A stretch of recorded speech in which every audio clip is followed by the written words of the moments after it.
অন্তঃসার শূন্য ইবাদত করে আখেরাতে কোনো ফল লাভ করা সম্ভব না। কিন্তু আজকের যত ওয়াজ নচিত হচ্ছে সব অন্তঃসার শূন্য ইবাদতের যত ফজিলত বলা হচ্ছে এবং করানো হচ্ছে, কিন্তু অন্তর্জগৎ নিয়ে কিন্তু চিন্তা করা হচ্ছে না। অথচ আল্লাহ তাআলা আমরা শুনছি যে আল্লাহ রাব্বুল আলামিন একজনও যদি জিকির করে থাকে তাহলে কিয়ামত সংগৃহীত করবে না। এখানে কিন্তু 1 ডজনও লেখে নেই, এগুলো লেখছে একজন। বলছে একজন যদি জিকিরকারী থাকে পৃথিবীতে কিয়ামত হবে না। তাহলে দেখেন নামাজি বাড়বে, হাজি বাড়বে। এখন তো হজ ব্যবসা হয়ে গেছে। হজ এখন যাদের অনেক টাকা আছে তাদের একটা ভ্রমণ পিপাসু হয়ে গেছে, ভ্রমণ করে টাকা ব্যয় করতেছে, এদিক ওদিক ভ্রমণও করে, আবার ওই ভ্রমণের জাকাত স্বরূপ মক্কা মদিনাও ভ্রমণ করে। টাকার অভাব নাই তো, ও মালয়েশিয়া যেতেছে, সিঙ্গাপুরে যেতেছে, আবার এদিকেও যেতেছে, প্রচণ্ড ধন সম্পদ ব্যয় করতেছে। অথচ যেখানে খরচ করার প্রয়োজন, দায়িত্ব যেখানে আছে, প্রতিটা ধনীর আন্ডারে গরিব আছে। তাদের আত্মীয় স্বজনকে আল্লাহ ইচ্ছা করে গরিব রেখে দিছে, তাদের পরিচিত তাদের শহরে অনেক গরিব রেখে দিছে। ওই শহরের গরিবগুলোকে তারা দিচ্ছে না, তারা প্লেনের টিকিট কেটে বাইরে যাচ্ছে। কথা ঠিক না ঠিক? এর কারণ হলো অন্তঃসার শূন্য ইবাদত, তাদের ভিতরে জিকির নাই। ও সব আপনি ওদেরকে জিকিরের মাহফিলে বসান নাই, থাকতে পারবে না। এই সমস্ত শুনতে পারবে না, মোরাকাবার সময় থাকতে পারবে না, থাকতেই পারবে না। তাদের আগুন ধরে যাবে, পুড়ে যাবে। কারণ জিকির মানে খালি এমনি এমনি জিকির না। ওয়াসাব্বিহু বুকরাতা ওয়া আসিলা, সকাল এবং সন্ধ্যায় তাসবিহ পাঠ করতে হবে। এটা জিকিরের একটা অংশ। বলতে পারেন এর তেল মোবাইল, সকাল সন্ধ্যায় দিলেন স্টার্ট, সারাদিন এমনি চলবে, রাতে চলবে, সকালে দিলেন সারাদিন চলবে, সন্ধ্যায় দিলেন সারা রাত চলবে জিকিরটা, তাই না? এরকম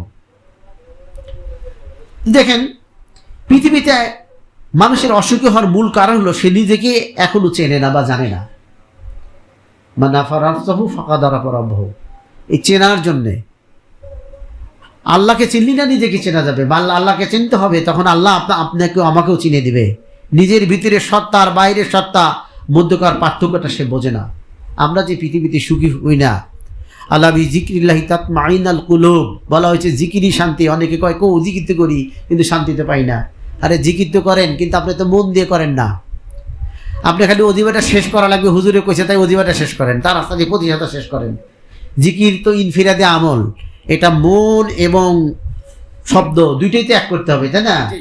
এবং জিকিরের যে উপকার, আমি যে উদাহরণগুলো দিব, সময় নাই, ঘড়ির দিকে তাকা আর উদাহরণ আসতেছে না, তবু জরুরি একটা দিতেই হবে। জিকির করলে এই যে বললাম যে কাঠের পদের মতো না, কাষ্ঠের পদের মতো প্রমাণের পথ স্থির থাকে না বা চলিতিবে বদ। এটা আমি এই কবিতাটা বারবার বলবো আর আপনাদেরকে উদাহরণটা দিব। সেটা হলো যে জিকির না থাকলে কি হয়? জিকির থাকলে আল্লাহর সাথে একটা সম্পর্ক হয়, তাই না? তাই বলছি তো। আপনারা দেখেন আমাদের মা অথবা যাদের মা প্রসূতি মা, তাদের দিকে লক্ষ্য করে দেখেন, ওই সন্তানকে ভালোবেসে, সন্তানের এত অসুস্থ নুলাঠুলা তবু মৃত্যু কামনা করে না, তার খেদমত করবো, তা ভালো, তাই না? কারণ কি ওই সন্তানের উপরে প্রচণ্ড ভালোবাসা, ওই সন্তানের খেদমত ভালো লাগে। রাতের গভীরে চেঁচে উঠলো, ঘুম থেকে জেগে তার কাজ করে দিতে তাও ভালো লাগে। যাকে যা ভালোবাসা যায় তার কাজ করতে কখনো কি অলসতা আসে না। জিকির যদি আপনার হয়, আল্লাহর সাথে যখন সম্পর্ক হবে, আপনি যখন আল্লাহকে বেশি ভালোবাসবেন, তখন আল্লাহর কাজে আপনি দেখবেন আর কি হবে না, অলসতা আসবে না।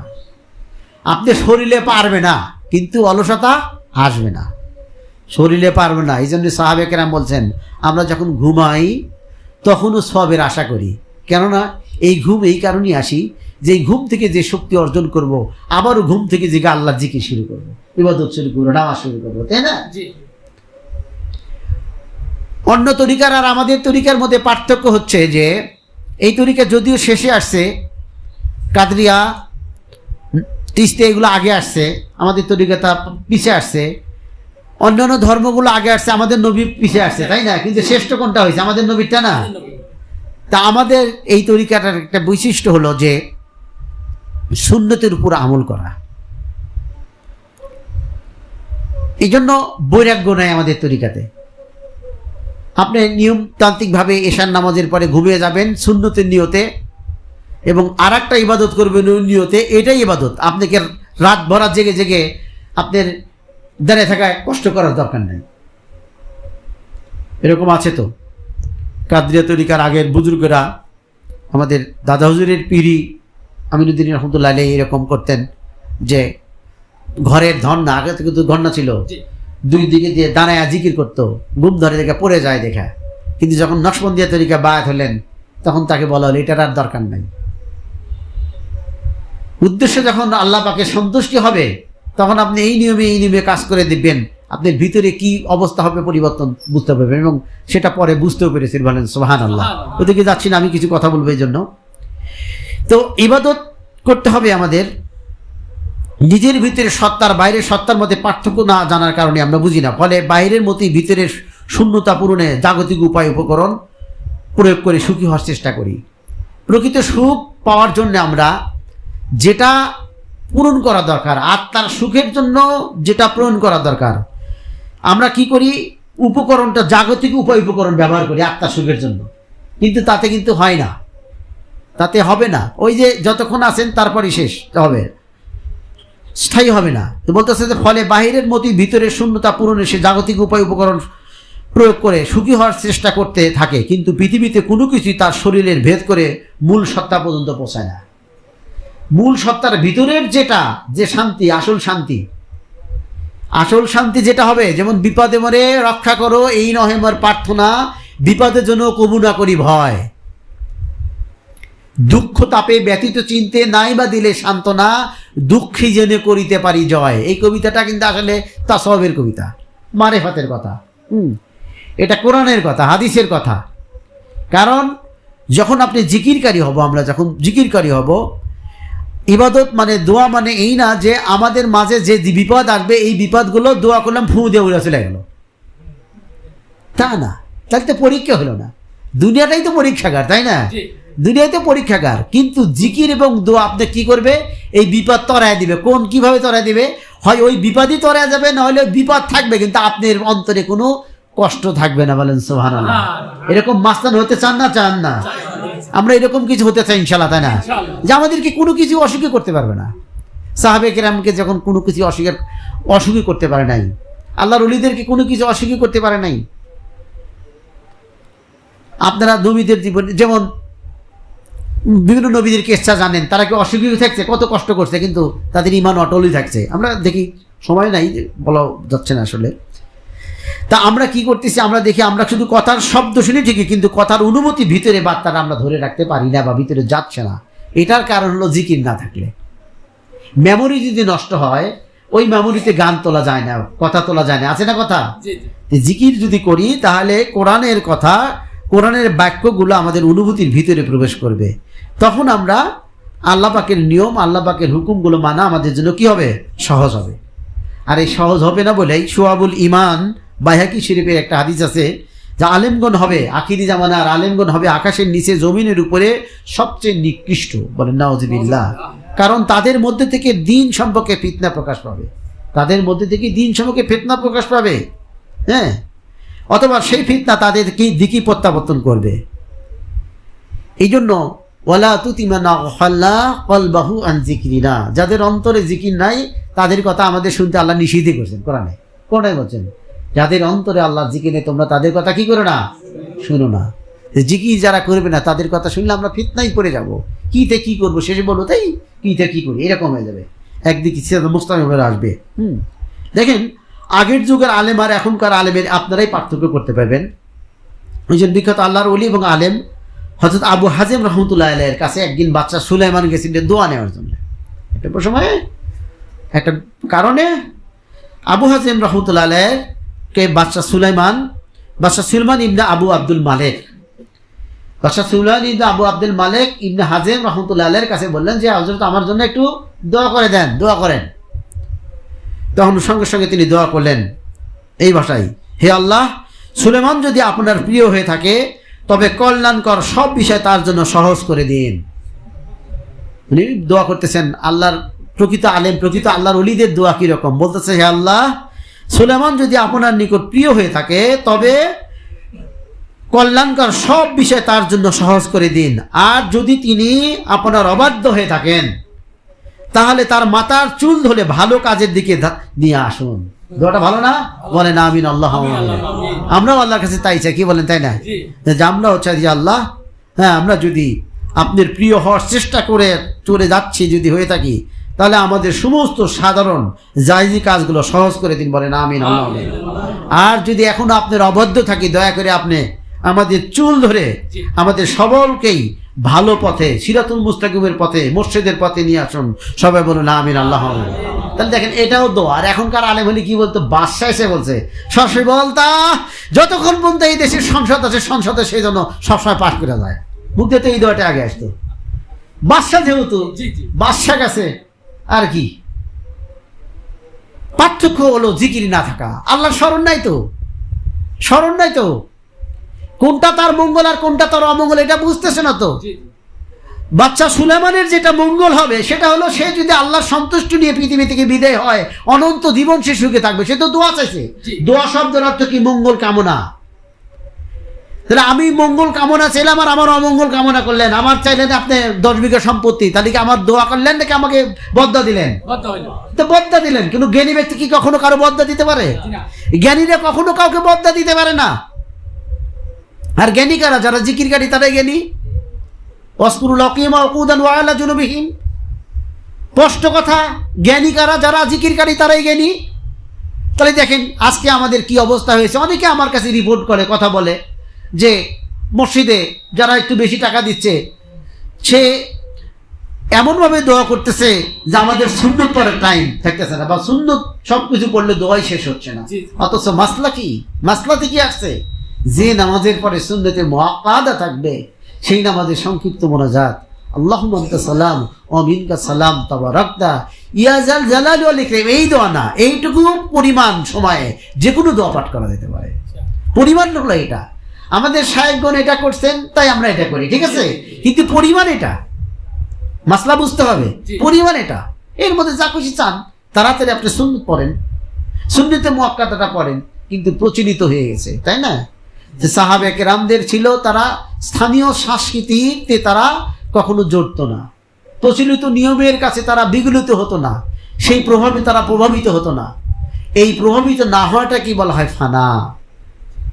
আপনি যখন আপনার আপন পীর মুর্শিদের মাধ্যমে তরিকত শিখতে শিখতে দিন শিখতে ফানা হয়ে যাবেন, ফানা হতে হতে যখন বাকাবিল্লা হয়ে যাবেন, তখনই আপনি এগুলো বিপদ থেকে রক্ষা পাবেন। নইলে কি রক্ষা পাওয়া কঠিন হয়ে যাবে। আমাদের কথা বুঝতে পারছি আপনাদের? আমাদের এগুলো থেকে বেঁচে থাকার চেষ্টা করতে হবে তো, তাই না?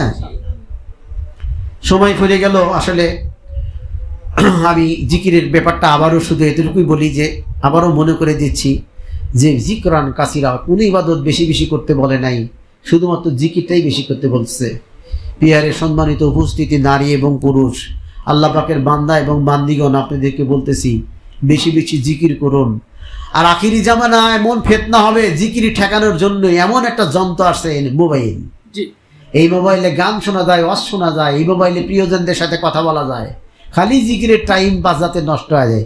যে দিন যায় সেই দিন কি আর ফিরে আসবে? আপনার হায়াত তো নির্ধারিত, আপনাদের সময় তো নির্ধারিত। এই নির্ধারিত সময়ের মধ্যে আপনি জিকির যেটা কম করলেন সেটা আপনি ক্ষতিগ্রস্ত হলেন। এবং আপনার দেখে দেখে যদি কেউ শিখলো কথা বলা, তাহলে আপনি আরেকজনের ক্ষতিগ্রস্ত করলেন, তাই করলেন না? হ্যাঁ, আপনার সন্তান শিখলো, মাইতে এত কথা বলে, আমরাও শিখলাম, এইভাবেই আরেকজন কথা বলে, আরেকজন কথা বলে, এইভাবে পরিবেশটা দূষণে চলে যাচ্ছে। আখিরি জামানা ফিতনা, কারণ কি জামানাতে দিয়েই রেখেছে ওইরকম কঠিন কঠিন অবস্থা। আপনি বেঁচে থাকার কোনো উপায় নাই, কিন্তু তারপরেও বেঁচে থাকার উপায় অবশ্যই আছে। কেননা আল্লাহ রাব্বুল আলামিন বলছেন কিয়ামত পর্যন্ত একটি দল, আল্লাহ রাসূল সাল্লাল্লাহু আলাইহি ওয়াসাল্লাম তার মুখ থেকে আমরা শুনেছি, কিয়ামত পর্যন্ত একটি দল হকের উপর স্থির থাকবে, তাদেরকে কেউ দমাতে পারবে না। বলেন সুবহানাল্লাহ। এই তারাই হলো আহলে সুন্নাত ওয়াল জামাত। এরকম হক, আপনি যদি হকের দলের একজনও হয় তবু আপনি একটা জামা। এখানে হকের হতে দল লাগবে না, এখানে আপনি একাই একটা জামা। জামা শব্দের অর্থ হলো মূল দলের সাথে হকের দলের মতো অনুসরণটাই হচ্ছে জামা। হকের অনুসরণটাই হচ্ছে জামা। আপনি একাকি থাকেন আপনার গ্রামে, তাও অসুবিধা নেই। যে ইব্রাহিম আলাইহিস সালামের সময় ইব্রাহিম আলাইহিস সালাম মাত্র একাই ছিল, আর তার স্ত্রী ছিল তার দলে, আর কেউ ছিল না। অথচ আজকে তার দল, আমরাও বলি যে আমরা আমাদের জাতির পিতা ইব্রাহিম আলাইহিস সালাম, তাই বলি না? এবং ইব্রাহিম আলাইহিস সালাম আল্লাহ তাআলাকে কিরকম ভালোবেসেছেন আপনারা তো জানেন। এই কোরবানি তো ইব্রাহিম আলাইহিস সালামের ভালোবাসা। হ্যাঁ, ব্যাখ্যা দেওয়ার সময় আমাদের নাই। তাহলে কি আর একটা উদাহরণ, আল্লাহ রসুলের সুন্নাহ হলে একই কথা বারবার বলতেন যাতে মনে থাকে। কি উদাহরণ? যে আমাদের মায়েরা বা আমাদের বাপেরাও ছেলের পড়াশোনা ভবিষ্যতের জন্য, হ্যাঁ, রোদে বৃষ্টিতে পরিশ্রম করে, ছেলের বেতন দিতে হবে, টিউশন ফি দিতে হবে, তাকে মাসে মাসের মেসের খরচ দিতে হবে। তার এই পরিশ্রমের জন্য তার কোনো কষ্টই লাগে না, খালি যদি সে জানে যে আমার এই পরিশ্রমের দ্বারাই আমার ছেলের মাসের খরচটা হয়ে যাবে, পড়াশোনার খরচটা হয়ে যাবে, তাই না? আর মায়ে এত অসুস্থতার মধ্যে সন্তান বেঁচে থাক, সন্তান আরও অত্যাচার করুক, তুমি বেঁচে থাক, মাও শীত গরম নাই সন্তানের খেদমত করতে পারে। কিসের টানে? ভালোবাসার টানে। তাই জিকির যখন আমাদের হয়ে যাবে, এই জিকির যখন আমরা পেয়ে যাব, তখন দেখবেন যে আল্লাহর সাথে যখন আমাদের ভালোবাসা হবে, তখন আল্লাহ পাকের সন্তুষ্টিমূলক সমস্ত কাজ করা আমাদের জন্য কি হয়ে যাবে? সহজ হয়ে যাবে। হ্যাঁ, তখন আর আমাদের কি কোনো রকমের কষ্ট থাকবে না, কোনো রকমের কষ্ট থাকবে না। এটা আপনারা মনে রাখবেন যে কখনো কোনো রকমের কষ্টই থাকবে না যদি আমরা আল্লাহ পাকের সাথে আমাদের মহব্বত স্থাপন হয়ে যায়। আল্লাহর সাথে মহব্বত স্থাপন করতে চাই নাকি বলেন? অথচ আমাদের দোয়াই কিন্তু এটা যে আমরা বলি ইয়া ইলাই মকসিদ মেরা তুই রে যাই তেরি, হে আল্লাহ আমাদের মকসুদ শুধু তুমি এবং তোমার সন্তুষ্টি, তুমি এবং তোমার সন্তুষ্টি আমাদের মকসুদ। আমরা কিন্তু মুখে এটা বলছি, আমরা শপথ করছি, এখন সাথে কার্যে পরিণত হওয়া। এই সুসংবাদ হলে এই আমরা যারা এই তরিকার উপরে কায়েম থাকতে পারবো শেষ পর্যন্ত জীবনের, যদি আমাদের এখনো মহব্বত ওই রকম না হয়, তবু আমরা মহব্বতকারীর মতো, বা এমন একটা কথাও আছে যে তার শেষ মুহূর্তে হলেও আল্লাহ রাব্বুল আলামিন এই পূর্ণ মারেফাতে এই মহব্বত তাকে দিয়ে দেবেন, বলেন সুবহানাল্লাহ। কিন্তু তরিকাতে টিকা তো থাকতে হবে নাকি? টিকা না থাকলে তো পাবো না, এটা আমাদের মনে রাখতে হবে, টিকে থাকতে হবে আমাদেরকে। হ্যাঁ, তা আল্লাহ তাআলা আমাদেরকে যে মাহফিলগুলো দিয়েছে, এখানে আসলে আপনাদের জিকির করা সহজ হবে। কিন্তু এখানে আসতে কত বাধাবিঘ্ন হয় না? এই বাধাবিঘ্নগুলো কি? সেই বাধাবিঘ্ন হলো আল্লাহর সাথে ভালোবাসা না থাকাটা। আল্লাহ সন্তুষ্টির জন্য আসবো। নাপিত যদি এত স্বর্ণ মুদ্রা, সে বলতেছে যে আরো টাকা দিলেও কি তাও আমি নিব না, তাই বললো না? যে আরো টাকা দিলেও আমি এটা নিচ্ছি না, কেননা আমি তো আল্লাহ সন্তুষ্টির জন্য কাজ করেছি। নাপিত যদি পারে, আমরা পারবো না? হ্যাঁ, তা আমি আর একটি কেসটা আপনাদের বলে এটি শোনে, হ্যাঁ, অল্পর মধ্যে চেষ্টা করি। নিয়ামতের পেরেশান বিপদের সন্তুষ্ট হয় আল্লাহর জিকিরকারীদের হাল। এটাই ওলি আল্লাহদের, এগুলোই মূল হাদিসের ক্ষেত্রে। এগুলো আমি অথেন্টিক সারা কোনো কথা বলি না, আমি সরাসরি তাসকিতুল আউলিয়া তাসকিতুল আম্বিয়া থেকে কথা কিন্তু বলি না, কারণ এখানে অনেক ইসরায়েলি কথা দেওয়া আছে, অনেক ভুল তথ্য দেওয়া আছে, অনেক আবেগী কথা দেওয়া আছে। আমি আল্লাহর কাছে সাহায্য চাই আবেগী অতিরঞ্জিত কথা থেকে যেন আল্লাহ আমাদের এই মাহফিলকে মুক্ত রাখে। সবাই বলে না আমিন, আল্লাহ। আমি আবেগী কোনো কথা বলি না, যা সত্য বাস্তব এবং যেগুলোর সাথে নিজের হাল মেলে সেগুলি আমি নিয়ে আসি। তো মুসলিম ইবনে ইয়াসার রাহমাতুল্লাহ আলাইহি বলেন, একবার আমি ব্যবসার উদ্দেশ্যে বাহরাইনে গেলাম। কোন দেশে গেলেন? বাহরাইনে গেলেন। সেখানে গিয়ে আমি দেখলাম একটি ঘরের কাছে অনেক লোকের আনাগোনা। সেখানে গিয়ে দেখতে পাইলাম একটি ঘরের কাছে অনেক লোকের আনাগোনা, অর্থাৎ মার্কেটেই। এটা মনে হয় ডিপার্টমেন্টাল স্টোরের মতো। ডিপার্টমেন্টাল স্টোর বলতে বোঝায় গুলশান মনে যে আছে, ওই একটা দোকানে ঢুকলে আপনি সব পাবেন, চাল ডাল মাছ মাংস সব পাওয়া যায়, এরকম একটা দোকান। সম্ভবত এগুলো আগেও ছিল, একটা বড় দোকান। এখানে কেতাবের মধ্যে ওই রকমই বোঝা যায়। যে গিয়ে আমি দেখলাম, আমিও ব্যবসার উদ্দেশ্যে বাহরাইনে গেছি এবং আমি দেখি যে একটা দোকানের চারিদিকে মানুষের ভিড়। তা আমার কাজকর্ম শেষ করে আমি ওই দোকানে ঢুকলাম। সেখানে গিয়ে দেখতে পাই এক মহিলা খুব উদ্বিগ্ন পেরেশান, যে ক্যাশে আছে কিন্তু সেই উদ্বিগ্ন পেরেশান, মন বেজার, কষ্টে আছে, চোখে পানিও মাঝে মাঝে মুছতেছে। আমি বুঝতে পারলাম যে সে খুব কষ্টে আছে এবং তার পরনে পুরনো কাপড় এবং তার টাকা নেওয়ার ইয়াটা একটা জায়নামাজের বসে থেকে ক্যাশ ইয়াটা করতেছে, সিস্টেমে করতেছে আর কি। ওইরকম অন্যরা তার দাসীরা, তার পাশে আশেপাশে অনেক দাসদাসী আছে, সন্তানেরাও আছে। আমি এটা দেখলাম, অসংখ্য দাসদাসী, অনেকগুলো ছেলে মেয়ে তার পাশেও আছে। ব্যবসার অজস্র পণ্য তার মালিকানায়, এবং ওই ডিপার্টমেন্টাল স্টোরে দেখলাম ব্যবসার অজস্র পণ্য তার মালিকানায় ঘেরা। মানে ওই যে ডিপার্টমেন্টাল স্টোর যেটা বললাম, সব পাওয়া যায় সেখানে। ক্রেতাদের ভিড়ও লেগে আছে সর্বশ্রেষ্ঠ রকমের। ক্রেতাও ওই রকম সিরিয়াল দিয়ে মাল কেনে। হ্যাঁ, আমাদের দোকানে সিরাজগঞ্জেও কিন্তু কিছু ওষুধের দোকান আছে, আমি ওদিক দিয়ে যাই আর দেখি সবসময় ভিড় লেগে থাকে, তাই না? এরকম আছে আর কি হয়। তো উনি বলতেছেন, মুসলিম ইবনে ইয়াসার রাহমাতুল্লাহ বলেন যে আমি এরকম দেখলাম যে ওই দোকানে এরকম ভিড়, কিন্তু মহিলার মনে কষ্ট, উদ্বিগ্ন, পেরেশান, চোখ মুছছে মাঝে মাঝে, কারোর সাথে সে কথাও বলতেছে না, কিন্তু ক্যাশ ওই ছেলেরা এনারা দিচ্ছে, ওটা খালি তুলে রাখতেছে।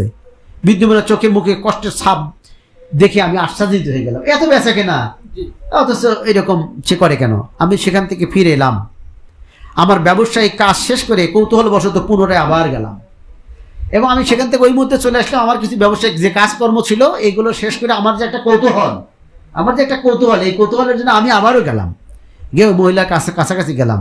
সেখানে গিয়ে এই মহিলাকে সালামও দিলাম। সালামের উত্তর নিয়ে মহিলা জবাব দিয়েই বললেন, দ্বিতীয়বার যদি এই শহরে আপনি আসা হয়, তাহলে কোনো কাজ যদি থাকে এই শহরে যদি আপনি আসেন, তাহলে আপনি আমার এখানেই মেহমান হবে, আসবেন নিশ্চয়। কি বললেন? সালামের উত্তর নিলেন এবং বললেন, আপনি যদি দ্বিতীয়বার আসেন, অর্থাৎ সেও আল্লাহর ওলি, এটা কিন্তু একজন মহিলা। আমি এটাই বলতেছি যে আমাদের এখানে মহিলারাও মাহফিলে আসেন, তাই না? শুধু পুরুষ ওলি আল্লাহ নাই। আমি দেখি অসংখ্য মহিলা, এই পৃথিবীতে যাহা সৃষ্টি হয়েছে চিরকল্যাণকার, অর্ধেক তাহার আনিয়াছে নারী, অর্ধেক তার নর, এটা নজরুলের কথা নয়, এটা আসলে কোরআন হাদিসের সান্নিধ্যের কথা। এটাই সব জায়গায় তাই, সাহাবী কিরামদের তাই, যে ওলি আল্লাহ নারী এবং পুরুষ উভয় আছে, বলেন সুবহানাল্লাহ, তাই না? আমরা সকলেই ইচ্ছাগুলো হতে পারি, তাই না? এবং ওলি আল্লাহ না হয়ে আল্লাহর প্রিয় না। ওলি আল্লাহ মানে অন্য কিছু না যে আপনি একেবারে রাস্তা দিয়ে হেঁটে জ্বালানো উড়ে দিতে পারবেন। ওলি আল্লাহ মানে আল্লাহর প্রিয় হয়তো হয়ে গেছে, তাই না? আল্লাহ আপনার প্রতি সন্তুষ্ট হলেই আপনি ওলি আল্লাহ। তো এই মেয়ের ঘটনা দিয়ে আমি বলতেছি, সেই মেয়ে, আমরাও মেয়ে, আমরা ছেলে মেয়ে সবাই দিয়েই বলতে পারি। তো তখন ওই মেয়ে বললো যে ঠিক আছে, আপনি যদি এই শহরে আবারও আসেন, যদি আপনি আসেন, তাহলে আপনি আমার সাথে আবারও সাক্ষাৎ করবেন, আমারও ওই দোকানে আসবেন আর কি। এরপর আমি আমার শহরে ফিরে এলাম, এবং কিছুকাল পর আবারও আমার বাহরাইনে সেই শহরে যাওয়ার জন্য আমার ব্যবসায়িক প্রয়োজন হয়ে পড়ল। কথা বলছেন, কিছুকাল পর, সেটা যে কয়েক বছরই হোক। তারপরে আবারও গেলেন। এবারও আমার কাজ শেষ করে আমি ওই মহিলা ব্যবসায়ীর প্রতিষ্ঠানে ফিরে গেলাম। এবার আমার কাজটা শেষ করে দিয়ে, সমস্ত কাজ শেষ করে আবারও গেলাম।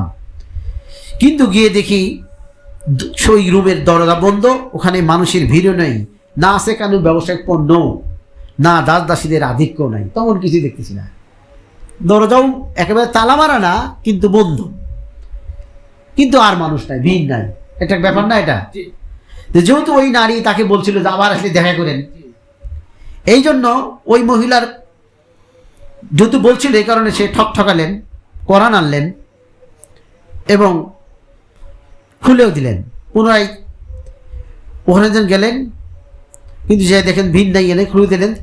দেখলাম ওই মহিলা যখন একটি বাচ্চা, একটা শিশু যখন এটা খুলে দিল, খুলে দিয়ে ঘরে যাই দেখি সেই মহিলাটা কাছে আর দাস দাসী এবং ওই রুমের মধ্যে আর মাল সামান আসলেই নেই। না, আগে তো ছিল অনেক, এইবার আর নাই, কিছু নাই। কিন্তু ওই মহিলার ছেলে মেয়েগুলোকেও দেখলাম না। সর্বত্রই এক ধরনের নীরবতা মনে হলো। রুমটার মধ্যে কি একটা নীরবতা, বেশি কিছু নাই, নিস্তব্ধতা সে আছে। কিন্তু আমি একটি ব্যাপার দেখে আশ্চর্য হয়ে গেলাম যে তার দরজায় করাঘাত করলে ভিতর থেকে হাসির শব্দ শুনতে পেলাম। যখন করাঘাত করতেছিলাম তখনই ভিতর থেকে হাসির শব্দ শোনা গেল। হাসতেছে, ওই মহিলার শব্দ মনে শোনা গেল, অন্যরা হাসতেছে, শুনতে পেলাম। কথাবার্তার আওয়াজও ভেসতে আসতে লাগলো। দরজা খোলা হলে আমি ভিতরে প্রবেশ করলাম। যখন অনুমতি দিল, দরজা খোলা হলো, তখন ভিতরে আমি প্রবেশ করলাম। এটা কে বলতেছেন? মুসলিম ইবনে ইয়াসার রহমতুল্লাহ আলাইহি, সে একজন আল্লাহর ওলি। সে বলতেছে, তখন ভিতরে প্রবেশ করলাম। করার পরে দেখলাম মহিলাটি এখন অত্যন্ত মূল্যবান এবং সুদৃশ্য পোশাক পরিহিত অবস্থায় খুব আনন্দ চিত্রে বসে আছেন। এইবার মহিলার পরনে কি দামি পোশাক, আগে কি ছিল সাধারণ পোশাক, এবার মহিলার পরনে দামি পোশাক এবং খুব আনন্দ চিত্রে বসে আছেন। তার সাথে আছেন কেবল একটি মেয়ে, এছাড়া আর কেউ নেই ঘরে। বিষয়টি দেখে আমি আবারও আশ্চর্য হয়ে গেলাম। এই বিষয়টা দেখে আশ্চর্য হবে না? আগের দিনও আশ্চর্য, পরের দিনও কি, পরের দিনও আশ্চর্য। আমি মহিলাটিকে জিজ্ঞেস করলাম, আমি যখন আগের বার এসেছিলাম তখন এখানে প্রচুর ধন সম্পদ দেখেছিলাম। আমি যখন আগের বার আসলাম তখন দেখলাম এখানে প্রচুর ধন সম্পদ, ক্রেতা, জিনিসপত্র অভাব নাই। তার সত্ত্বেও আপনি ছিলেন পেরেশান, উদ্বিগ্ন। আমি আশ্চর্য হচ্ছি, এখন দাস দাসী ধন সম্পদ কিছুই দেখছি না, তারপরও আপনি অত্যন্ত আনন্দিত এবং সন্তুষ্ট। এর রহস্য কি? ব্যাপারটা শুনবেন নাকি আপনারা? বলতেছে কি আশ্চর্য ব্যাপার, এইরকম তো দেখি নেই আপনাকে। তখন আমার কথা শুনে মহিলা জবাবে বললেন, আপনি আশ্চর্য হবেন না, আসল কথা হলো আপনি যখন পূর্বের বার আমার সাথে সাক্ষাৎ করতে এসেছিলেন তখন আমার কাছে জাগতিক বহু নাজ নিয়ামত ছিল, সম্পদের আধিক্য ছিল, অনেক ধন দৌলত ও সন্তান সন্ততিও ছিল,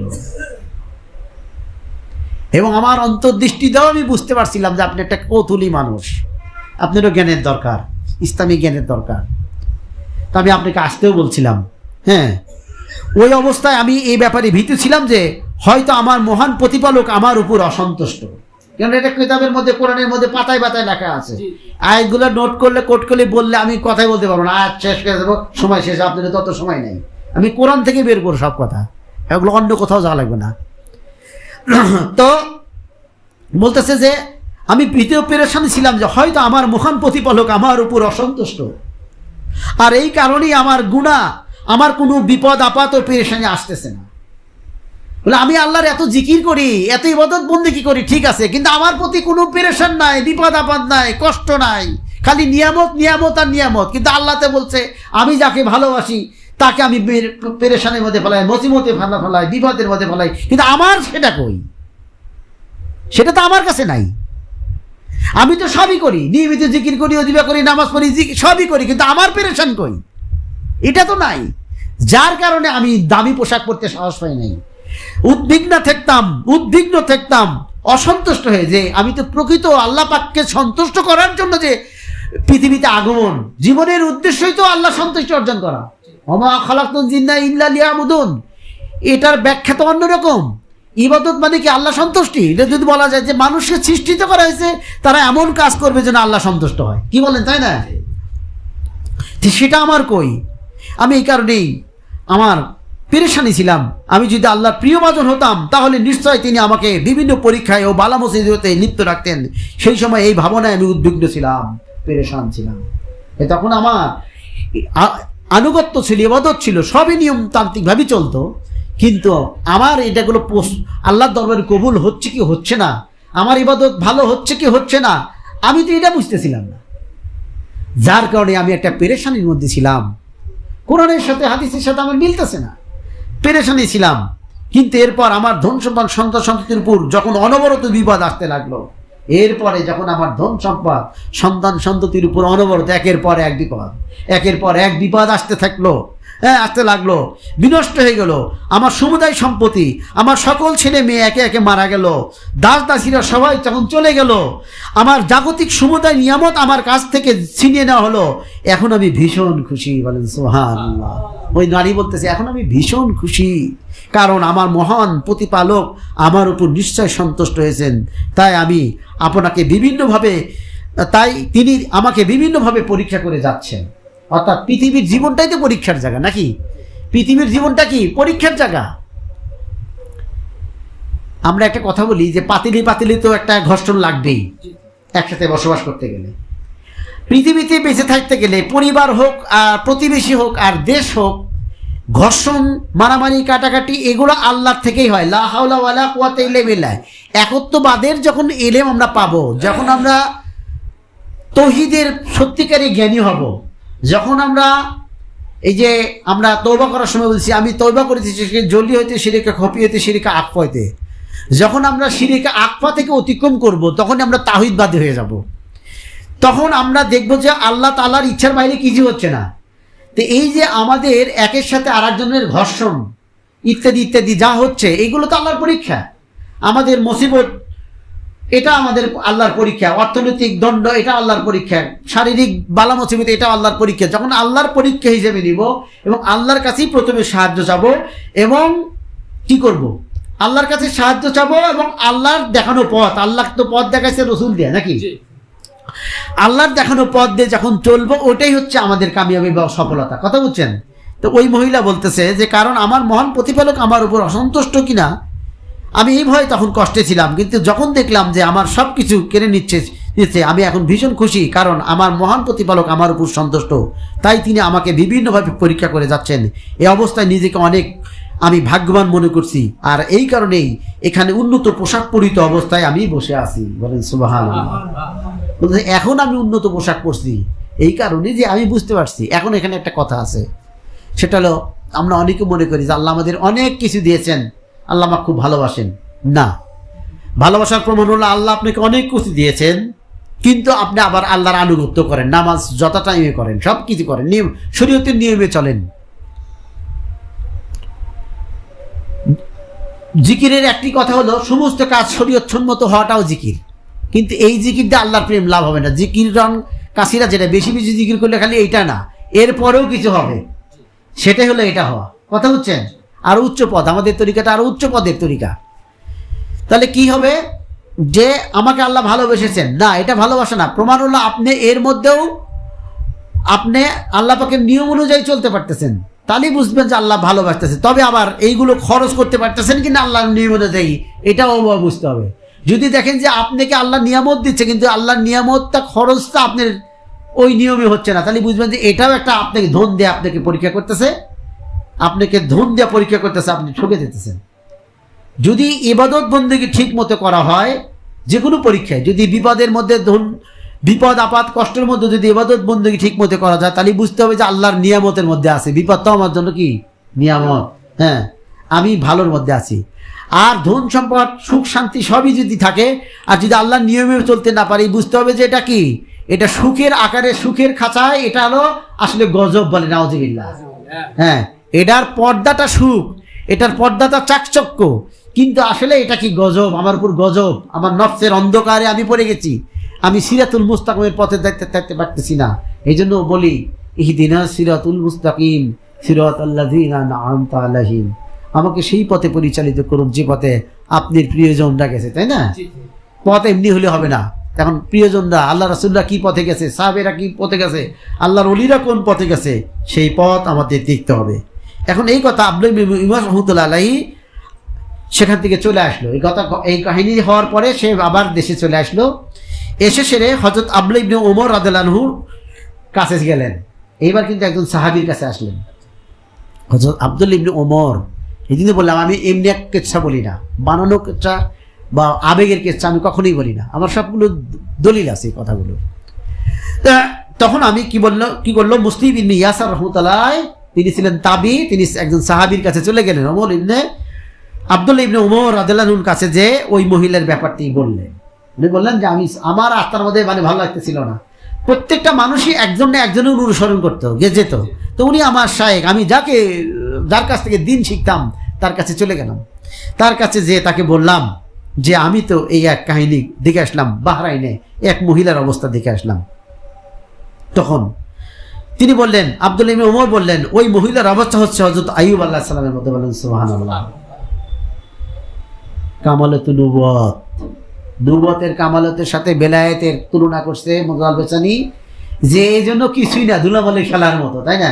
আর আজকের অনেক পীরেরা বলে যে নবুওয়াতের জামানা শেষ, এখন বেলায়েতের জামানা, এই কথা বলে তারা নানান বেদাত করে, বলেন নাউযুবিল্লাহ।